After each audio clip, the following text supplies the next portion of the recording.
Hello mga Lods, welcome back to my channel. So nandito na naman tayo para silipin naman natin ang estimated salary ni VMAX TV. So ang kanyang concept mga Lods is about ang pagod vibes, so stress reliever. So silipin nyo ang kanilang channel mga Lods, for sure mag-i-enjoy kayo. And then siyempre support nyo na rin. At huwag nyo rin kalimutan na isama sa pag-support ang aking channel. So mga Lods, kung bago pa kayo sa aking channel, makiklik naman ang subscribe natin. And then, syempre, pakipost na rin ng notification bell para lagi kayong updated sa ating video. So, ano pa ba ang hinihintay natin mga Lods? Let's go!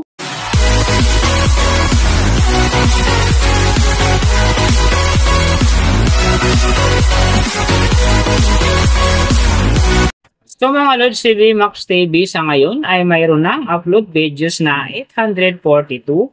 And then, mayroon na rin siyang subscriber na 937,000. So, may video views naman siya ngayon na 302,483,848. And then, yung kanyang country is PH. So, yung channel type ng mga Lods, naka-blank pa. And then, yung account naman niya, ginawa ito noong June 22, 2021. So, doon naman sa kanyang total grade, nakakuha siya ng letter B. And then sa kanyang social blade rank naman, nasa 65,826. So doon naman sa kanyang subscriber rank, nasa 1,358. And then sa kanyang video views rank naman, nasa 62,648. So doon naman sa kanyang country rank, nasa 268. And then sa channel type rank niya, same pa rin mga Lods, naka-blank pa. So, nakita na natin yung kanyang ranking. Silipin naman natin yung kanyang last 30 days na subscriber. So, nakakuha siya dito ng 15K. Ang hindi lang maganda dito mga Lods kasi ang kanyang percentage ay bumaba ng 25%. So, alam na this mga VMAX fanatic dyan. Share na natin sa ating mga newsfeed and din sa ating mga friends ang kanyang video para gumanda uli ang pasok ng kanyang subscriber.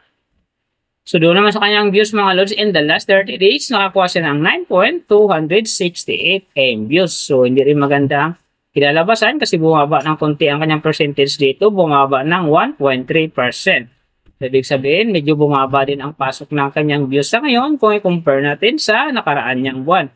So, mahalaga ang pag-share ng video mga Lods, big help yan para umangat uli ang kanyang subscriber at siyempre yung kanyang views. So, nakita na natin yung kanyang ranking, last 30 days subscriber, and then yung kanyang views. Silipin naman natin yung kanyang daily summary from subscriber, views, and then yung kanyang earning. So, sa kanyang subscriber mga Lods, may 7 araw ako rito nakita na umangat ng tig 1K. Simula nung August 16, nakakuha siya ng 1K, and then nasunda naman ito ng August 18, nakakuha ulit na naman siya ng 1K. So, pagdating naman ng August 20, nakakuha ulit siya ng 1K. And then, August 22, 1K uli. Pagdating naman ng August 24 hanggang 25, nakakuha naman siya ng 1K bawat araw. And then, yung last, yung August 27, nakakuha ulit siya ng 1K. Kaya ang kanyang subscriber ngayon sa 937,000. So, doon naman sa kanyang views, mga Lods, yung maganda rito, August 15, nakakuha siya ng 602,000. Pagdating ng August 17, nakakuha siya ng 709,000. And then, August 22, nakakuha siya ng 748,000. So, yan ang magagandang views na nakuha niya mga Lods, pero hindi pa rin yan ganun kaganda kasi nga bumaba pa ang kanyang percentage niya ng 1.3%. So, doon naman sa kanyang earning mga Lods, tingnan natin dito yung August 15. So, sa kanyang low estimated, nakakuha siya ng $151. And then, sa kanyang high estimated naman, nakakuha siya ng $2,400. So, ang mga yan naman mga Lods, daily summary lang, mas maganda kung silipin natin yung naka-round off na from daily, weekly, and monthly para malaman na natin kung magkano na ngayon ang estimated salary ni VMAX TV dito sa YouTube. So, unahin natin yung kanyang daily average. So, sa daily subscriber, nakakuha siya ng 500. And then, sa kanyang views naman, nakakuha siya ng 308,944. So, doon naman sa kanyang daily, low estimated ng kanyang earning, nakakuha siya ng $77. So, times natin sa 56, mayroon siyang 4,235. And then, sa kanyang daily, high estimated naman ng kanyang earning, nakakuha siya ng $1,200. So, times natin sa 56, mayroon siyang 67,200. So yan mga Lods ang kanyang daily average. So pupunta naman tayo sa kanyang weekly average. So sa weekly subscriber, nakakuha siya ng 3.5K. And then sa kanyang views naman, nakakuha siya ng 2,162,608. So doon naman sa kanyang weekly low estimated ng kanyang earning, nakakuha siya ng $541. So times natin sa 56, mayroon siyang 30,296. And then sa kanyang weekly high estimated naman ng kanyang earning, nakakuha siya ng $8,700. So times natin sa 56, mayroon siyang 487,200. So yan naman mga lods ang kanyang weekly average. So pupunta naman tayo sa kanyang monthly average. So sa monthly subscriber, nakakuha siya ng 15K. And then sa kanyang views naman, nakakuha siya ng 9,268,309.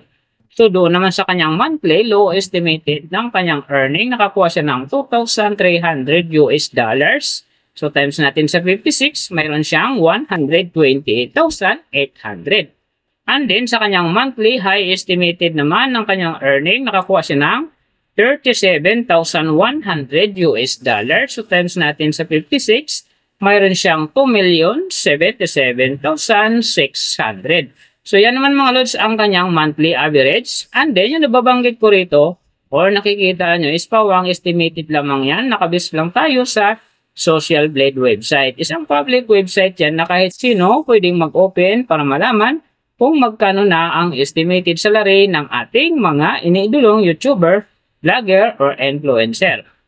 And then mga lods, like ko sinasabi, palagi natutupad dyan yung low estimated kasi nga hindi talaga natin kayang i-demand sa ating mga viewers na huwag mag-skip ng ads. Pero pwede pa rin naman yan maging times 2, times 3, or maging times 4 pa yan kapag ang isang vlogger nakapag-viral ng kanyang video. Pero siyempre mga lods, kung supporter ka ni Baymax TV, huwag ka na mag-skip ng ads dahil big help yun sa kanyang channel. At saka siyempre sa kanyang mga personal na hadikain. Pero siyempre mga lods, huwag nyo rin kalimutan na huwag na rin skip ang aking ads dahil big help yan sa aking channel at saka siyempre sa aking mga pangarap. So mga lods, kung nagustuhan nyo ang video na to, pakiclick naman ang subscribe natin and then siyempre pakipost na rin ng notification bell para lagi kayong updated sa ating video. And then kung mayroong gustong magpagawa ng video na same nito para sa inyong mga iniidolong YouTuber, vlogger, or influencer, comment nyo lang sa baba yung tamang detalye ng kanyang channel para ma-search natin kaagad at magawa natin sa next video. So big thank you sa lahat ng mga sumusuporta sa aking channel. Tsaka magsusupport pa lang. Ingat kayo palagi. And God bless. At sana gabayan kayo palagi ng Panginoon sa ginagawa nyo araw-araw. At siyempre magtagumpay din kayo sa inyong mga pangarap. So hanggang dito na lang. See you on my next video.